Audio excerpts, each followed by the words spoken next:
Olá, eu me chamo Aline Nilama e é um imenso prazer continuar te conduzindo nessa plataforma. Seguiremos compartilhando arte, cultura, educação e bem-estar de um jeito descontraído e gostoso de ouvir. Está no ar o Teia da Preta Podcast. Vamos juntos? Está no ar o Teia da Preta Podcast. Eu me chamo Aline Nilama e é um prazer conduzir você em mais um encontro especial. A minha convidada de hoje, ela é tão maravilhosa, ela é tão irmã, tão rainha, e hoje a gente vai trocar essa ideia com ela para além do que os olhos podem ver. Ela é mãe, é multiartista, ela é periférica, de origem quilombola, é cantora, compositora, atriz, apresentadora, batuqueira, brincante e pesquisadora da cultura popular tradicional brasileira. Pode chegar, mana querida Ana Cacimba, seja muito bem-vinda. Ai, obrigada, é um prazer estar aqui com você hoje, com toda essa galera que está aqui com a gente.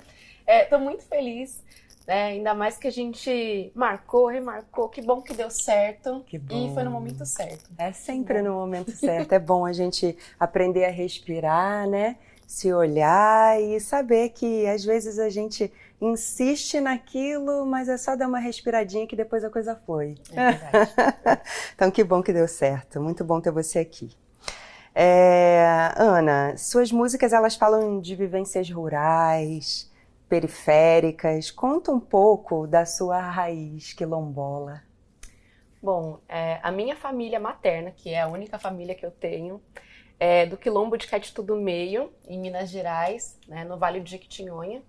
Então, por mais que eles tenham saído de lá, tenham vindo para Diadema, né, a família toda veio para Diadema, eu me considero de lá porque é a minha raiz, é tudo que eu trouxe, é tudo que eu sei, né? Por mais que eu tenha vivido no ABC, toda a minha vivência é mineira, comida mineira, os cantos, né, toda a cultura, tudo, né? Até os contos também, né? Eu tenho essa mania de mineiro de contar história.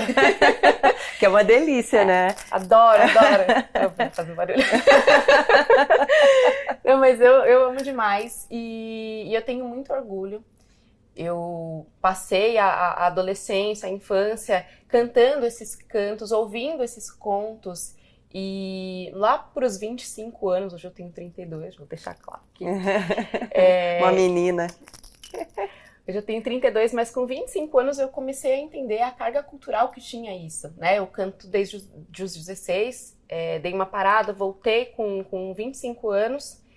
E aí eu comecei a cantar e comecei a ver como era importante eu cantar isso que eu sabia, eu cantar esses cantos que me foram ensinados, né? Transmitir alguma coisa, mostrar isso para o mundo, né? Uhum.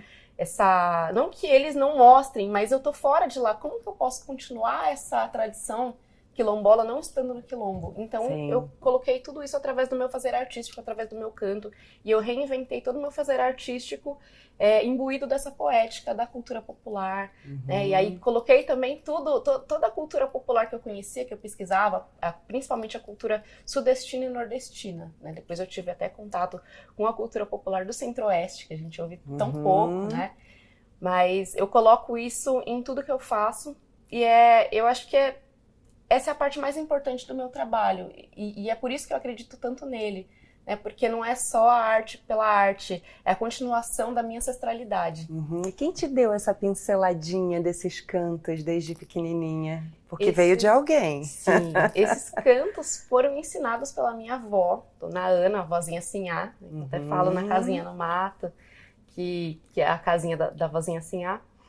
Eu herdei o nome, herdei os cantos, herdei toda essa carga cultural aí do Vale, e eu não a conheci. Ela faleceu antes de eu nascer, mas todas essas histórias, todos esses cantos foram passados para as minhas tias, para minha mãe, e elas cantavam para mim, e eu cantava também, né? Sem entender, era tão natural, era tão... Que bom que elas passaram adiante, né? Sim, e era uma história tão rica, tão potente. Demais. Sobre a casinha no mato, que no quilombo ainda está, e lá que era a morada da minha vozinha Sinhá, com seu lencinho amarrado no cabelinho de algodão, pele preta enrugadinha, vestidinho de chitão. Mas diz então, Ana, com essa força toda ancestral que você traz e carrega, né, na sua arte, diz quando foi que o nome Cacimba entrou na sua vida, porque essa história é muito linda. São várias histórias, São né? várias, como uma boa mineira. Meu Deus, alguém pergunta por que, Ana Cacimba? Você tem 5 minutos? Cacimba é um apelido que eu ganhei nas aulas de teatro no CLAC, em São Bernardo. A gente fazia os exercícios e a gente ouvia as músicas de tambor de mina. Então, a gente ouvia várias músicas assim diferentes e essa era a da Barca, né? Uma gravação que eles fizeram no Terreiro Fanchachante. Então, do Baião de Princesas, tem todas as músicas do Baião de Princesas, dessas encantadas. E aí tem sempre aquela zoeira, por mais que fosse aí 2016, né? Uhum. Mas a zoeira, ela nunca para. Então, cadê a Ana? Tá na Cacimba. Cadê a Ana? Tá na Cacimba. Porque a música falava, Ana mora na beira do rio, na Cacimba. Então, pronto, né? Não tem Cacimba nada. Cacimba me deixa em paz. Não, mas não. Aí, quando você não quer o apelido pega. Pega. E aí ele pega com nome e sobrenome. Pegou. Aí, Ana Cacimba. Desde então, eu sou Ana Cacimba. Eu comecei esse trabalho musical voltado para os ritmos da cultura popular. Eu coloquei como Ana na Cacimba, porque eu ainda não queria assumir o nome. Eu achava muito pesado, o nome de uma encantada, né? Sim. É demais pra mim. Vamos deixar ali o nome do trabalho, bonitinho. E nessas, assim, eu comecei a ter mais esse contato aí com isso que a gente não enxerga, né? Esse poder superior, esse poder... do sutil, né? Exatamente. E eu acho isso incrível, porque isso também permeia o meu trabalho, né? Falar de fé afro-religiosa, falar dessas coisas que estão aqui e a gente sente, mas a gente não vê. Então, eu fui visitar uma médium, uma amiga da minha mãe também é médium. E ela falou, você vai ter que assumir esse nome, por que você não assumiu o nome? Eu falei, não, isso aí não é pra mim, não. E aí ela falou, esquece não, esse Ana na Cacimba, tira o Na e fica Ana Cacimba. Muita gente falava, e aí ela falou, você vai ver por que você vai ter que assumir esse nome, porque esse nome é seu. E aí eu falei, tá bom. Vamos ver. Ainda tava, né? Meu Deus. Resistente. E aí eu comecei a ter um sonho, assim, e era um sonho que eu caía dentro de um poço, e adulta já, e uma mão amarela me tirava de dentro desse poço, enquanto caía uma Nossa Senhora Aparecida sem cabeça. E aí eu sonhei umas 3 vezes, contei isso pra ela. O mesmíssimo sonho. O mesmo sonho. Era uma coisa muito, muito rápida. Era esse flash, assim, muito rapidinho. Você caindo, a mão amarela te pegando e uma Nossa Senhora sem cabeça. Que caía no chão, assim. Uhum. Eu só via isso e beleza. Acabou o sonho, já começava outra coisa, mas eu lembrava de ter esse sonho, dele ser recorrente. Então, num outro encontro aí dessas mulheres, né, tava minha mãe de novo, tava essa médium que é amiga da minha mãe. Uhum. E aí eu falei, então me conta, né? Ainda debochada ela, né? Eu falei, então me conta aí, o que é esse sonho? Aí, nessa, minha mãe já começou, tipo, paralisou, assim, ficou até, né, atônita. Ela, filha, você lembra que você afogou na Cacimba quando você era pequena? Eu falei, não. Olha, não, né? Por proteção, você nem lembrava dessa história. Gente, segundo a minha mãe, aí a minha mãe foi contar a história. Segundo ela, eu tinha uns 9 meses, comecei a andar. A gente tava em Suzano, eu meti um terreno, tinha uma cacimba, ela tava lavando roupa. E aí ela lavando roupa, eu sozinha andando, né, criança cega, né? Se você não tá de olho, a criança te cega, né? Sumiu a criança, onde a criança foi? De cabeça na cacimba. Afundei, né? Era uma cacimba, ela era funda, né? Tem vários tipos de cacimba, algumas não são tão fundas, mas são como se fossem rios, né? Essa não, era como um poço mesmo. Sei. Ela era estreita e funda. Então eu caí de cabeça. E aí minha mãe sozinha, no meio do mato, lá, né? Só com o terreno, lavando louça ali, lavando roupa ali com uma casinha, não tinha muito pra onde pedir. Pra quem pedir ajuda. Então ela foi lá tentar puxar. Enquanto meu pulmão tava enchendo de água, eu fui afundando, né? Subia, descia, ela tentava puxar. Na 3ª vez, por aí, na 4ª vez, ela conseguiu puxar pela camiseta. Era uma camisetinha de Nossa Senhora Aparecida, que minha mãe... Olha essa história! A minha tia era muito devota de Nossa Senhora Aparecida, então ela deu ali pra me proteger. E aí, minha mãe contou a história, eu falei, tipo, meu Deus. Tá tudo aí, a cacimba, Nossa Senhora. Tá tudo ali. E a Oxum, a mão amarela que me tira de lá. Olha aqui, gente, olha aqui, olha essa história. Gente, é muito, isso diz muito, assim. E aí nessa, a amiga da minha mãe falou, você tem a sua primeira revelação. A mão amarela que te tira do poço é Oxum. Oxum é a mãe de cabeça da sua mãe. E a Nossa Senhora sem cabeça é a sua protetora, ela não é sua mãe de cabeça, né, que é o Iá. Mas Mas ela tá com você e o seu canto é a água. E aí eu falei, acho que agora eu acredito.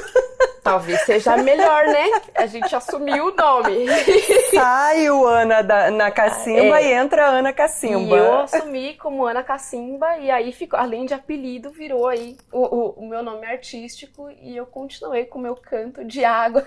Repleta de poder, com Nossa Senhora na frente e Oxum permeando tudo. É isso aí. Essa é a história. Depois eu tive o contato com o tambor de mina, tem alguns terreiros de tambor de mina, que é do Maranhão, né? Tem em Diadema, coisa mais louca do mundo. Isso, gente. Em Diadema, eu até conversei com o Kiko Dinucci uma vez quando ele foi lá em Diadema, e ele falou que quando ele começou a pesquisar, que ele ainda não tinha dinheiro para ir para o Maranhão, ele foi para Diadema, de Guarulhos para Diadema para pesquisar tambor de mina, quer dizer... É muito específico ter em Diadema. E você está ali. Sim. Com toda a sua família de novo. Esse reencontro, Exatamente. né? Com a raiz. E aí é uma raiz que ela não é... Apesar de ser minha, né? Esse nome sempre foi meu. Eu renasci numa cacimba. Sim. Eu sou a Ana Cacimba. Aham.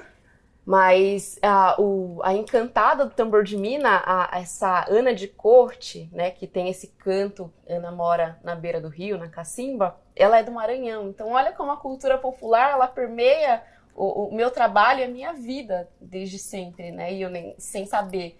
Aí eu fui pro tambor de mina lá, da mãe Sandra, né, ela me recebeu com a encantada dela, a Teresa de Légua.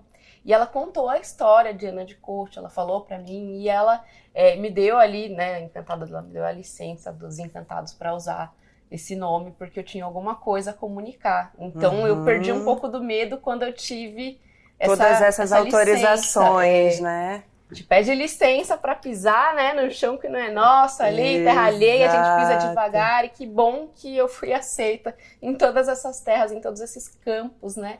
Que bom, Ana. E esse lance da cultura popular, né? A gente, como povo brasileiro, a gente sabe tão pouco, a nossa cultura é tão rica, né? Tem tanta coisa maravilhosa para aprender, basta que a gente queira. Tudo isso é tão valorizado fora do país, né? Sim. As pessoas querem saber mais, mas de que região que é, onde fica? E nós, brasileiros, não temos essa questão da busca, de querer ir atrás da cultura. Nossa, que é tão rica, né? Sim. E diz uma coisa, Ana, como foi a sua carreira depois que você assumiu o Cacimba no nome? Teve uma virada de chave, assim, que você tenha sentido depois que você se empoderou desse nome? Eu acredito que sim, porque a partir daí eu não tava mais sozinha, né? Aí a partir daí eu comecei a perceber que realmente eu tinham várias outras pessoas, várias ancestrais ali atrás, várias pessoas também todas as que eram e que são para eu ser quem eu sou hoje. Eu comecei a ter essa força, né, de entender essa ancestralidade.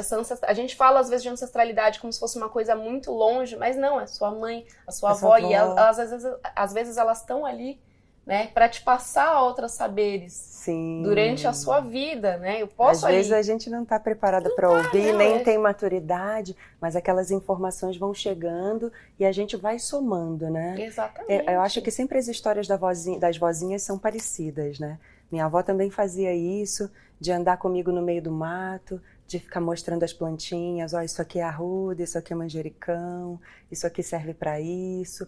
E até então eu nem sabia o que estava sendo passado e que hoje tem tamanha importância na minha vida e eu tento passar adiante para minha filha. Sim, e é muito sobre isso.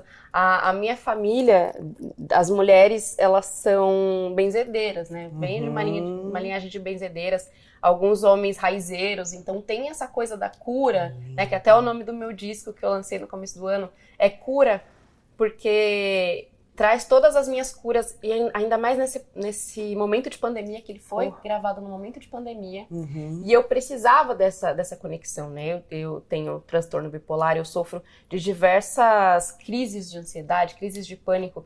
Esse até foi um dos motivos de eu não ter vindo da outra vez. Eu gosto de falar sobre isso, porque é importante. Muito. É importante que a gente não esconda esse tipo de coisa. Tem algumas pessoas que às vezes se espelham na gente, que acham que tá tudo bem, que tá tudo certo, tudo maravilhoso, né? Exatamente, acha que a gente é perfeita, sabe? É legal que as pessoas saibam e que entendam que tem como sair, que a gente buscando ajuda, a gente consegue minimizar isso, né? Às vezes com medicamento e também com as outras curas, né? Sim. Que é essa conexão que a gente pode fazer consigo mesmo ali, de diversas formas.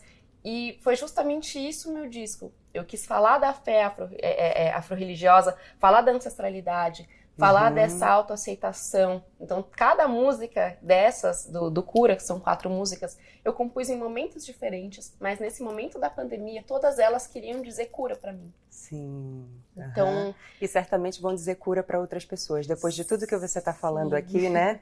E compartilhando uma história que é sua, que com certeza outras pessoas vão se alinhar também a essa sua história, né? Eu acho que quanto mais a gente fala sobre depressão, ansiedade, síndrome do pânico, bipolaridade, quanto mais a gente fala naturalmente a respeito dessas questões, mais a gente libera da gente, sim, né? Porque quanto mais a gente negar que isso tudo existe, mais essas questões se instalam. Então é muito bom, eu te agradeço super por você estar compartilhando aqui com a gente essa história que é sua e que certamente será de várias outras pessoas que estão ouvindo, e saber que existe possibilidade de sair dessa situação, de aprender com a situação, de saber que também existe um apoio na natureza, né? Com certeza, porque nós temos dentro de nós também essa natureza e esse poder de se autocurar a partir do nosso autoconhecimento, né? E de todas essas histórias. Ai, que lindo isso, gente. Esse conhecimento que vem ali da nossa linhagem, né? E essa coisa da linhagem de benzedeiras, quando a minha mãe conseguiu passar isso para minha mãe, a minha avó conseguiu passar para minha mãe. Então minha mãe ainda sabe algumas curas, ela sabe aquela coisa da vozinha curando o netinho. Minha mãe faz isso com meu filho. Sei. Que bonito isso, eu ver a minha mãe se tornando vó, né? Já ter essa... tá dentro, né? É lindo, Ela tem que te passar também alguns dons para você seguir adiante, fazendo com seu filho. Cabeça dura, então é mais difícil, mas eu já tenho essa ligação com as plantas que eu não tinha antes, que hoje eu já valorizo muito mais. E essa coisa, porque a minha avó ela era benzedeira, parteira e rezadeira, né? Benzedeira, parteira e lavadeira. Já misturei tudo. Então ela cantava os cantos de trabalho para aliviar o trabalho, ela cantava os brincos acalantos ali para receber aquele bebezinho que tá chegando no mundo, e curava através das folhas. Então é muita sabedoria em uma pessoa só, né? Gente, então ela foi passando um pouco para cada. Muito incrível, parece que você tá falando da minha avó. É muito impressionante. Como que a gente se identifica com isso, porque várias mulheres pretas que eu converso, elas falam a mesma coisa. A história é parecida. Como a gente se identifica, como a gente... É irmandade total, irmandade. Né? Minha avó também fez tantos partos. 2 dos meus irmãos nasceram pelas mãos da minha avó. Olha que coisa louca. Incrível, isso é muito incrível. E é muito maravilhoso saber que isso tudo a gente sempre caminha junto, né? Lado a lado. Isso é muito maravilhoso. Ana, o seu primeiro álbum foi lançado em 2017, né? Foi isso? Foi um single. Um single, o Todas em Mim. Todas de Mim. Todas de Mim. Todas de Mim. Que também conta muito essa história de tudo que você está trazendo, né? Sim.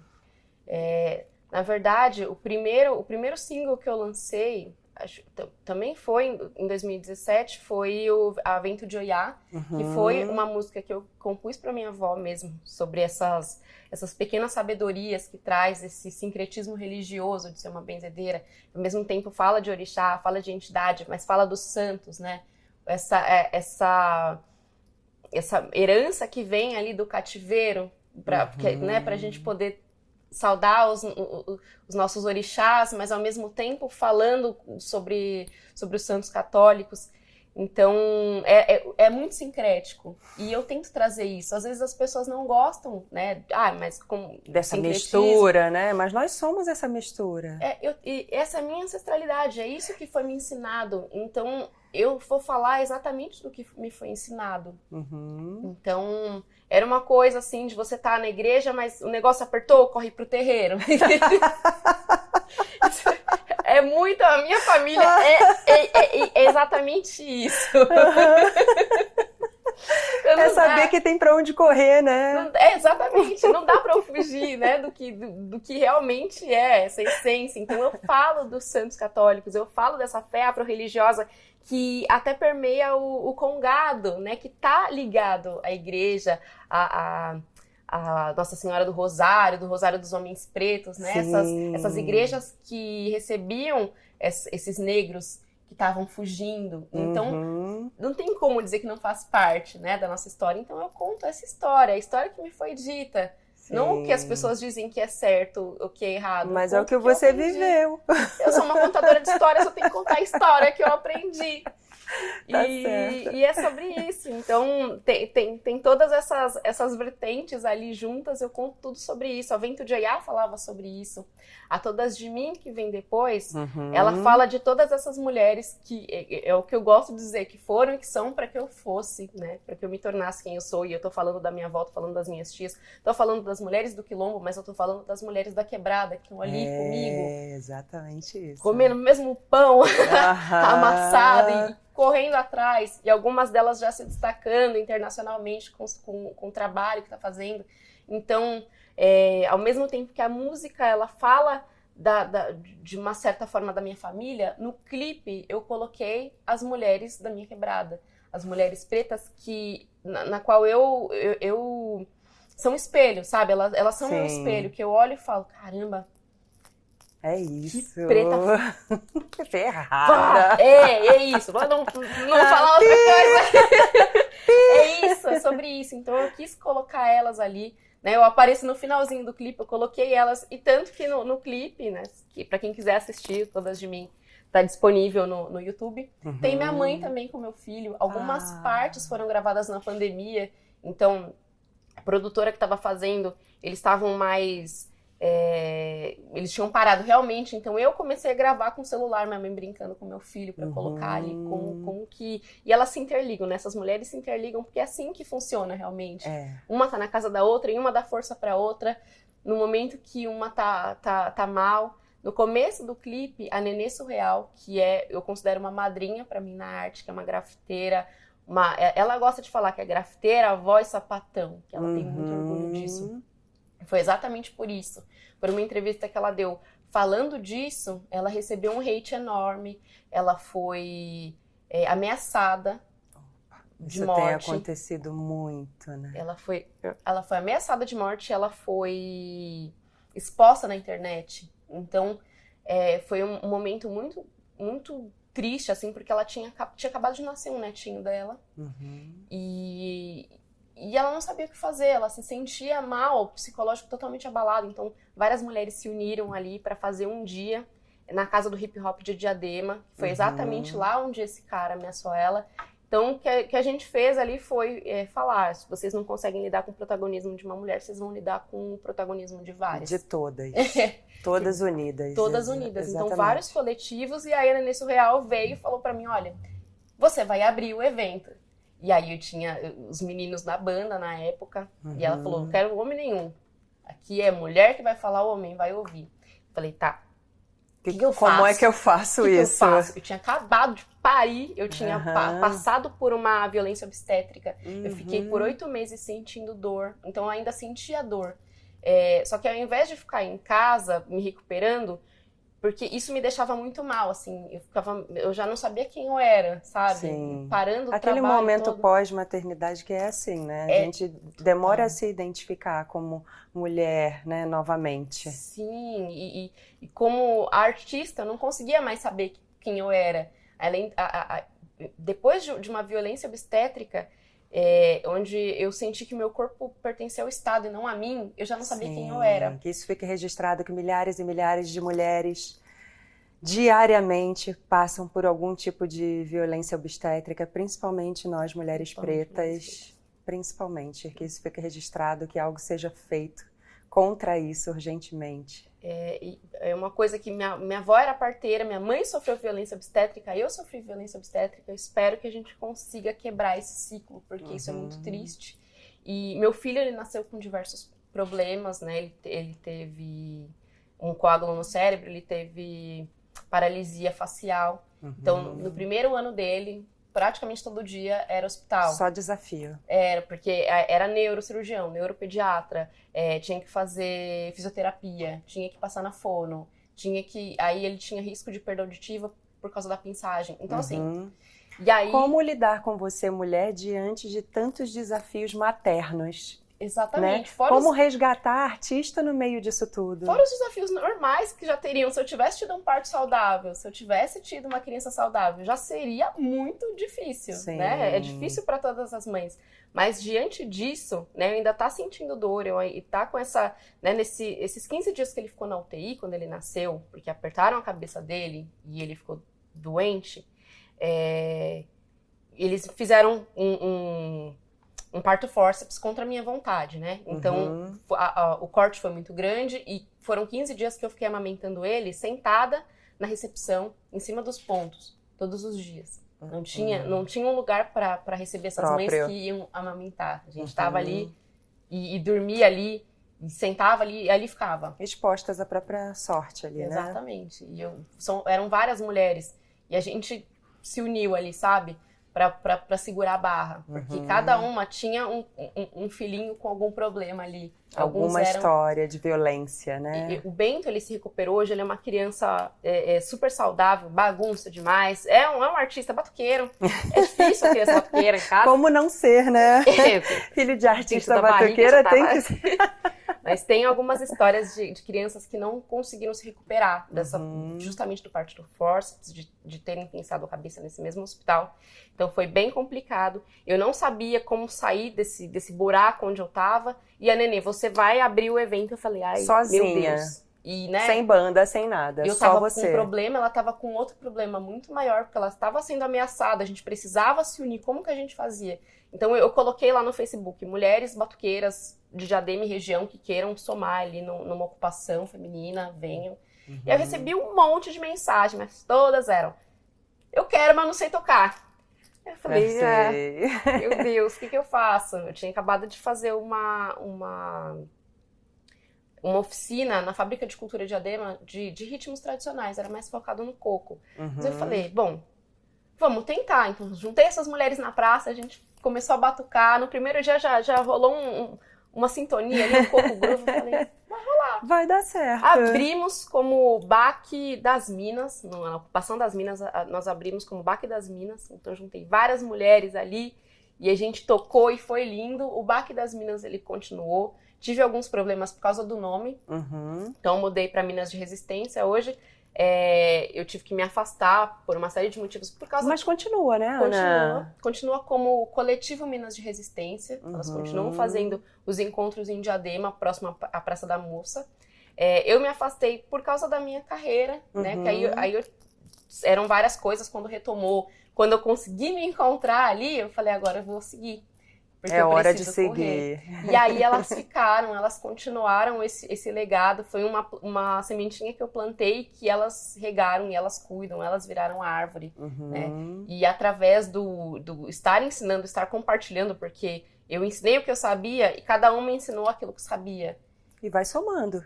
Através desse compartilhamento, eu consegui me enxergar de novo se como reerguer. mulher, como artista, ver essa força de unir mulheres, sabe? Pensei como isso era importante, como eu tinha conseguido fazer aquilo. Então, a partir daí, foi mais uma cura para mim. Com certeza. Elas continuarem, é uma coisa incrível, né? Continuarem esse legado, fico muito feliz. Mas essa foi mais uma das curas. E você se apresentou sozinha? Nesse encontro da Nenê, você... Não, a gente foi como foi grupo, como coletivo. Foi como coletivo. A gente foi como Baque das Minas. Baque das Minas foi criado só para a ocupação esse encontro. das minas. Só que não, foi. E floresceu. A gente continuou. Aí eu tive esse problema com o nome por causa de um grupo que tinha um nome parecido, assim. E aí, quando a menina entrou em contato, eu pensei que ela ia chegar pra fortalecer, como todos os outros grupos. E não era. Às vezes a gente, né? Acontece. E não era. Mas tudo bem, eu falei, não, tá tranquilo, vamos mudar de nome. Mudamos pra Baque Minas de Resistência. A gente continuou, a gente fez...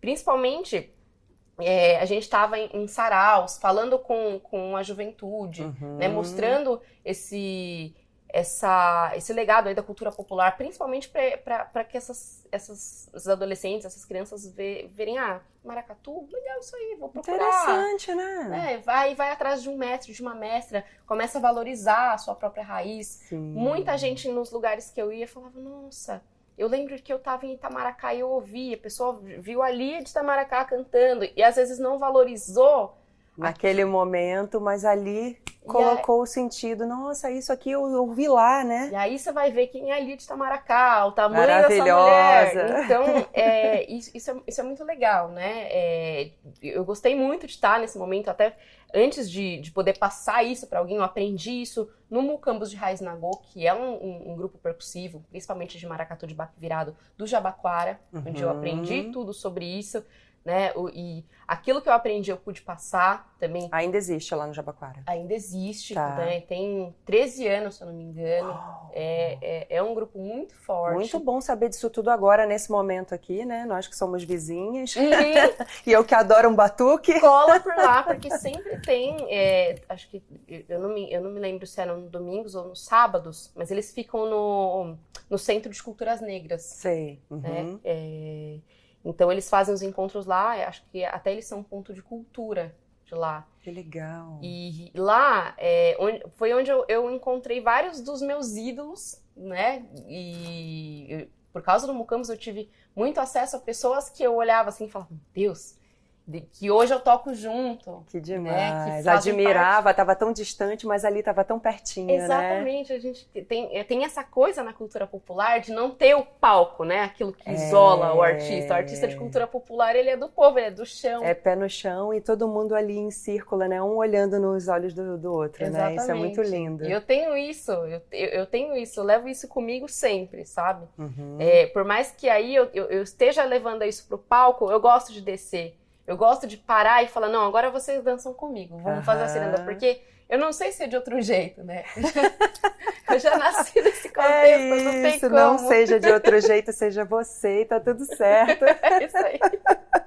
Ana, você voltou com força total para os palcos agora, porque está todo mundo retornando, né? Mesmo sendo ainda um momento pandêmico, né? Eu sempre falo que fique bem claro que a gente está aqui porque a gente está vacinada, a gente está sem máscara, a equipe está mascarada e está tudo certo nesse contexto. Nos shows, inclusive, agora, todas as pessoas precisam trazer o comprovante da vacina, mostrar que isso é necessário para poder adentrar os espaços, né? Que as pessoas estejam conscientes disso cada vez mais. Como foi o seu retorno agora, né, em plena pandemia? Foi um momento de felicidade ou rolou uma tensão de estar perto de tantas pessoas? Olha, acho que o primeiro que eu fiz, ainda como live pela Prefeitura de Diadema, ainda tinha uma tensão, porque não tinha vacinação ainda, né, então foi meio tenso, mas assim, com todos os cuidados, né, tanto que tinha um distanciamento, não tinha público, e a gente fez. E outra coisa, totalmente diferente, né? Porque tava interagindo com a câmera. Com a câmera. Mulher fronteira, o ventre, as mãos, a voz, Mulher latina, mais força que o seu algoz. E aí, né, eu ainda tava tateando ali, meu Deus, como que faz isso? Como que... Aí, eu acho que isso foi mais tenso, tanto tenso, porque eu tinha que recriar todo o trabalho, tanto quanto esse medo, né? Depois da vacinação, né, hoje que a gente já conhece os protocolos, todo mundo sabe que tem que usar máscara, todo mundo sabe que tem que higienizar as mãos, a gente, né, a maior parte do público, o público todo tem que estar vacinado, mas a maior parte da população está, então a gente já fica um pouco mais tranquila. Eu voltei para os palcos, eu voltei em Cuiabá. Que foi no Dia da Consciência Negra. Foi no Dia da Consciência Negra. Que foi no dia da estreia do podcast Teda Preta, hein? Olha só! E foi muito importante porque lá foi o primeiro prêmio Teresa de Benguela. Teresa de Benguela, que era né, essa figura importante aí do Quilombo de Quariterê, que fica lá em Vila Bela. Tanto que depois eu fui pra Vila Bela, lá pras terras de Teresa de Benguela. Você foi conhecer ou você já conhecia? Lá. Eu fui a primeira vez, eu não conhecia e fui pra tocar lá. Uau, que força! Muito, muito. Assim, as herdeiras do Quariterê, que foram as mulheres aí que organizaram, principalmente a Silviane Ramos, que é uma irmã de alma pra mim. E ela é da linhagem de Teresa de Benguela. Essas herdeiras do Quariterê são as mulheres da linhagem da Teresa de Benguela. Eu estava com a realeza. Ó, né? a realeza. Ó, apenas. de novo, mais um momento. Gente, é uma honra, de verdade, tá num lugar assim que representa tanto, com mulheres tão fortes, e ao mesmo tempo é um lugar onde o agro, por exemplo, tem força, né? Onde a gente sabe que tem pessoas muito reacionárias, né? Com um pensamento totalmente contrário ao dar voz a essas pessoas. Então, era uma resistência. É o lado da opressão, né? Exatamente. E ela estava bem ali, sabe? A opressão estava o tempo inteiro. A gente sentiu essa pressão. Oposta. É por isso que é uma resistência e é extremamente importante que eu tivesse lá nesse primeiro prêmio. Esse prêmio a Silviane organizou para premiar essas lideranças quilombolas de lá. Então vieram pessoas de quilombos, até de comunidades indígenas vieram também para receber prêmio. E cada um veio com seu melhor vestido, com seu melhor turbante, sabe? Para serem premiadas ali na Assembleia Legislativa do Mato Grosso. É preciso ocupar esses espaços. É preciso. E isso foi tão bonito. Ao mesmo tempo que a gente viu a dificuldade que é fazer isso, foi tão importante que isso fosse feito. Ficou registrado. E eu tava lá. Eu tava lá, tocando. Parabéns. Sabe? Foi muito incrível. Retorno, né? O retorno. Ana Cacimba, o retorno. Querida, nossa, eu acho isso incrível quando a gente tá... E pra mostrar que a gente luta e a gente não luta sozinho, né? Tem gente lá na outra ponta fazendo a mesma coisa e segurando a onda. Puxando a mesma cordinha que você, né? Exatamente. Tudo conectado, meu amor. Incrível. A gente não tem como fugir disso, não. E aí eu pude sentir de novo a força do público, das pessoas dançando, das pessoas olhando. A gente agora só vê os olhinhos, né, de máscara. Mas tem expressão, tem corpo, tem energia. Tem aplauso, tem quero mais, né, Bis? Isso é muito bom. E uma coisa que eu gosto, assim, eu nunca gostei de público sentado assistindo, né? Eu gosto que as pessoas consigam levantar, consigam dançar e ter essa liberdade. Então, cada um ali no seu cantinho, a gente fez uma ciranda sem segurar nas mãos. Mas linda. Mas tinha energia. Tinha essa energia que eu consegui receber, que eu consegui passar. E que incrível que foi. Aí, 2 dias depois, eu já estava em Vila Bela da Santíssima Trindade, lá, ó, terra de Teresa de Benguela, para tocar lá, para poder falar com outras pessoas quilombolas, de um outro lugar, com outra cultura totalmente diferente, para falar de coisas tão parecidas, né? Da resistência que a gente tem. E foi isso. Essa foi a volta. A volta... Foi a volta. E depois desse retorno potente que foi, o que tá por vir em 2022? Compartilha com a gente projetos, tudo que esteja engatilhado que você possa falar. Conta pra gente. Para 2022, tá vindo aí mais um disco, que agora é o Azeviche, que eu fui contemplada por um PROAC, né? O PROAC é o Aldir Blanc, então logo, logo teremos novidades aí. Coisa boa! Como eu disse sobre esse encontro com pessoas da qual eu sou fã, que hoje fazem parte da minha vida, é exatamente isso, né? Vou te contar aí com o Maurício Badé, que vai produzir esse disco, ele não vai fugir. Linda. Inclusive, quando eu soube, ele já falou, eu tô dentro, está dentro, não vai fugir de mim, entendeu? Assina aqui pra gente. Então, é sobre isso. Estamos aí com parcerias e com muitas coisas aí para sair. Tem algumas músicas que eu gravei em parceria para sair também no ano de 2022. E logo, logo tem novidades aí. Eu já vou fazer aquele merchan, me sigam nas redes sociais. Exatamente! Era isso que eu ia te perguntar. Conta tudo para as pessoas que estão ouvindo, que estão assistindo agora. Como te encontrar nas redes, seja no YouTube, no Spotify, conta tudo. Ana Cacimba, em todas as plataformas de streaming. No YouTube, Ana Cacimba. No Instagram, Ana Cacimba. No Facebook também, Ana Cacimba. No Twitter, Ana Cacimba. No TikTok, Ana Cacimba. A gente tá em tudo. A gente tem que fazer como a juventude aí, está, né? E estar presente em todas as redes. Eu estou presente em todas as redes. Às vezes eu fico ausente delas, porque eu dou uma cansada, porque eu não sou mais uma adolescente. Mas estamos aí para mostrar esse trabalho. Procura por Ana Cacimba, dá um Google lá que vocês vão achar tudo. Em todas as plataformas. Todas as plataformas, todas as redes sociais. Me mandem mensagem também. Eu gosto quando as pessoas me mandam coisa, me marcam, às vezes, assistindo. Ou coloca os filhos pra assistir ali dançando. Me marca, me manda mensagem. Fala que eu compartilho tudo. Compartilho tudo. E eu gosto de compartilhar ideias. Então, quando alguém vem falar pra mim, mas a minha avó também era, você me fez lembrar, me manda mensagem, gente, por favor. Eu gosto desse compartilhamento, eu gosto de estar em contato. Isso é lindo, isso é lindo. E faz parte da troca, né, dessa energia toda, né, Ana? Exatamente.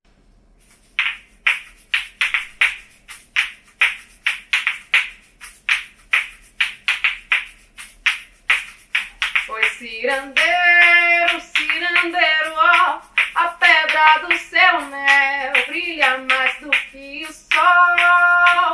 Pois cirandeiro, cirandeiro, ó, a pedra do seu mel brilha mais do que o sol. Pois cirandeiro, cirandeiro, ó, a pedra do seu mel brilha mais do que o sol. Pois cirandeiro, cirandeiro, ó, a pedra do seu mel brilha mais do que o sol.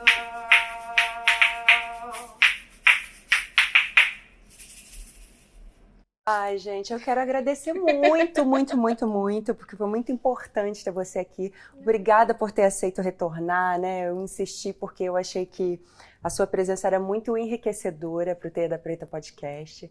Então, eu queria muito, muito, muito agradecer a sua presença, principalmente aqui nos estúdios da Inova Bra Habitat. Muito bom ter você aqui.